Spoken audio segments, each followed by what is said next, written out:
by Maria Rodale. Maria Rodale shares her 13-year relationship with yoga. I don't talk about yoga that much, maybe because it's a little too important to me. I don't actually think I'd be able to do everything I do without it. And I'd certainly be a lot more miserable, physically, mentally and spiritually. And that's the thing about yoga, even if you don't intend it to, it deeply impacts all three parts of yourself. It's like exercise for the threads that connect us to ourselves and to everything else. I'm not one of those naturally flexible yoga bunnies who traipse down the street in yoga wear with a sticky mat strapped to my back.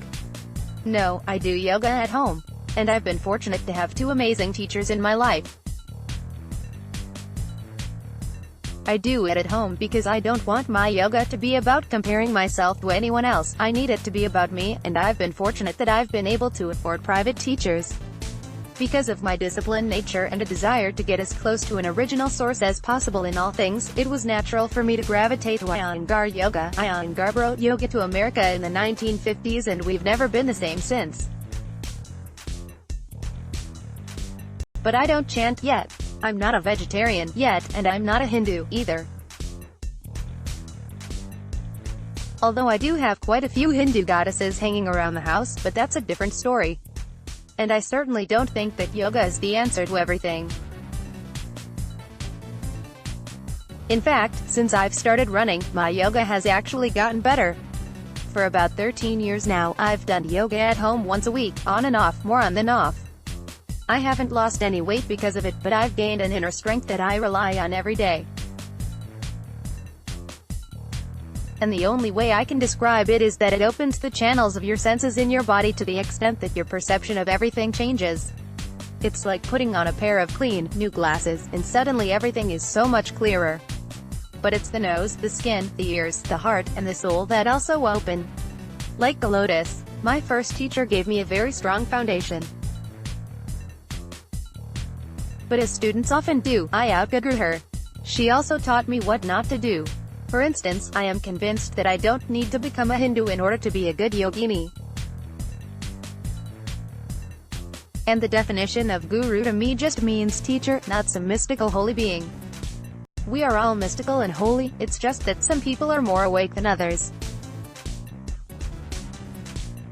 I was very fortunate many years ago, when we published Light on Life, Iyengar's latest book, to get to meet him. He came to our New York offices, and everyone said, "Don't touch him." But he came right up to me and grabbed my hands. Then he took off his clothes. He was wearing his little blue yoga panties, and did a headstand. He was 87 at the time. Now, I'm not the kind of person to do weird stuff in front of others, I'm basically shy, but when I was invited to do a headstand for Iyengar and have him spot me, well, I couldn't resist. It's actually one of my favorite poses. The picture I have of me in my Armani pants doing a headstand with Iyengar is one of my most valuable possessions, although I also know that possessions are meaningless, really, and, by the way, I no longer wear Armani. Rumor has it he also drinks coffee, so yeah, I can really respect that man. My current yoga teacher, Holly Walk from iYoga, is a little bit of a rebel, but she's amazing. In fact, I will never trust a yoga teacher who doesn't have a sense of humor.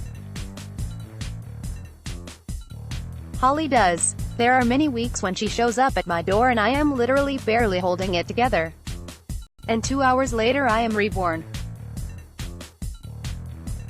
Because part of what is great about yoga, and what I love about it, is that it also acknowledges the importance of rest and reflection. The fact that each class ends with Shavasana is essential. Yoga reconnects me to my body, and in that reconnection, it balances my mind and restores my soul.